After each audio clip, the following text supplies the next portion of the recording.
이재명 대표가 이제 우원식 의장의 제안을 사실상 거부를 아닙니다. 했는데. 거부한 게 아니에요. 해석을 잘 하셔야 돼요. 예.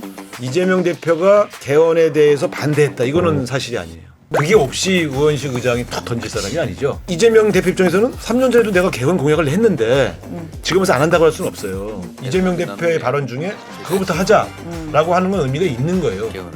개헌. 예. 이재명 대표가 이제 우원식 의장의 제안을 사실상 거부를 아닙니다. 했는데. 거부한 게 아니에요. 해석을 잘 하셔야 돼요. 예.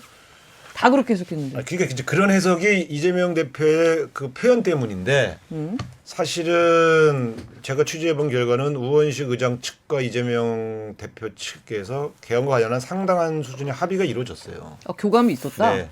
예, 그게 없이 우원식 의장이 툭 던질 사람 아니죠. 그 얘기도 안 그래도 그래서 했어. 양당 지도부랑 뭐 이렇게 논의를 해왔다 네, 뭐 이런 그래서 얘기를. 이재명 대표가 최고위원들에게 자기가 우원식 의장과 대화한 내용을 일부 전달했대요. 그래서 좀 최고위원들이 더 이상 얘기 안 하는 거예요. 근데 막 저기 뭐야. 먼저 했잖아요. 그 이후에 어제 최고위원 이후로 좀 최고위원들이 조용하잖아요. 이 탄을 안 던지잖아요. 어제 얘기했다. 네. 그래서 예. 제가 볼 때는 그래서 이게 이제 우원식 의장 측은 아니 근데 분명히 양당의 책임 있는 대표급 인사들하고는 적어도 원론적 합의는 이뤘고 네. 또 단계별 개헌 그러니까 1차를 이번에 하고 2차를 지방선거 때 한다는 수준까지도 얘기가 된 걸로 저는 들었어요. 네, 그런데 그러나 그거는 원론적 합의와 강론도 일부 합의지 여야 대표가 모여서 합의한 게 아니잖아. 예, 예. 그러니까 좀 지켜봐야 돼요. 실제 될지. 그러나 이재명 대표가 개헌에 대해서 반대했다. 이거는 사실이 아니에요. 네. 그래서 그걸 그렇게 다루시면 안 됩니다. 그러니까 다만 우리 지지층에서는 오래전부터 개헌에 대해서 비판적 견해가 많이 있었어요. 왜냐하면 그게 자꾸 탄핵 국면을 흐리는 그리고 지금 이제 내란 종식이 먼저다라고 말하는 분들의 입장도 그런 거예요. 아니 그거 얘기하다가 다 빨려 들어갈 텐데 네, 네. 지금 탄핵 세력들 내란 세력들에게 면죄부를 주면 안 되는데 아직 관저에 있는데 심지어. 근데 여기에는 국민의힘에 대한 분노도 일부 있는 거예요. 국민의힘도 이 내란 문제에 대해서 일부 책임이 있는 거 아닌가? 탄핵을 반대한 정당인데 근데 그 당이 개헌을 얘기하는데 거기에 동조를 해? 이런 느낌들을 갖고 있는 거예요. 지지층이. 네, 네. 근데 이제 이재명 대표 입장에서는 3년 전에도 내가 개헌 공약을 했는데 지금은 안 한다고 할 수는 없어요.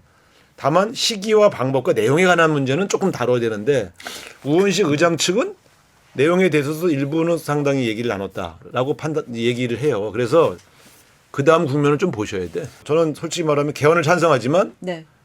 이번 대선 때 개헌 투표하는 건 저는 사실 반대예요.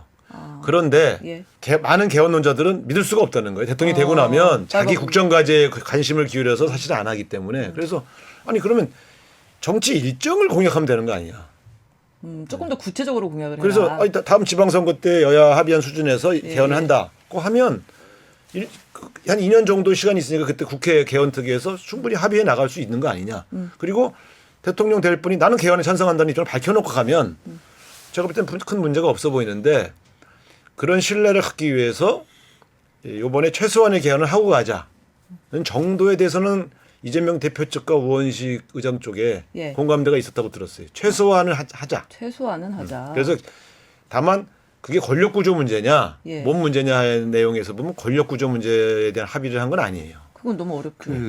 이재명 대표 이야기를 들어보니까 언론에 나온 인터뷰 저는 이제 우 의원님보다는 약간 박하게 평가하자면 5.18 전문 헌법 전문 5.18 그 얘기는 전문 넣는 어땠어요? 거하고 예. 계엄 뭐 좀 어렵게 하는 거 네. 그거는 할 수 있다. 진짜 그거 할 바에야 그거 왜 하나 전 그 말을 하고 싶어요. 그리고 방금 개헌의 게 물꼬를 트는 거는 우리 그거라도 의미가 있다. 개헌을 반대하는 우리 지지층을 획득하는 데는 상당히 의미가 있는 거예요. 그러니까 그걸 모든 문제를 그렇게 네. 뭐 아니면 도 이렇게 해석하시는 거는 저는 정치 영역에서는 되게 조심해야 할 방법이다. 제가 현실적으로 이야기했던 거는 한참 전부터 이야기를 했는데 이 대표 오셨을 때도 말씀드린 게 같은 날 투표하기는 현실적으로 어려워 보인다.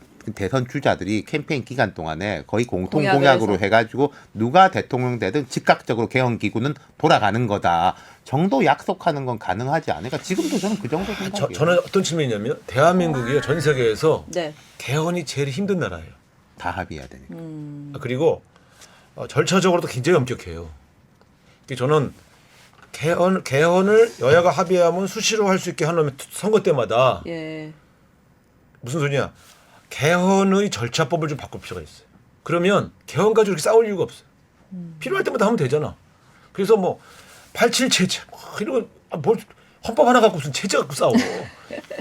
체제라는 거는 자본주의냐 사회주의냐 이런 거지. 예. 헌법을 가지고 체제라고 말하는 나라는 우리나라밖에 없어요. 그 사실 나는 그런 표현들이 네. 개헌을 더 어렵게 만드는 거예요. 그러니까 한번 개헌할 때 모든 걸 다 고치려고 그래.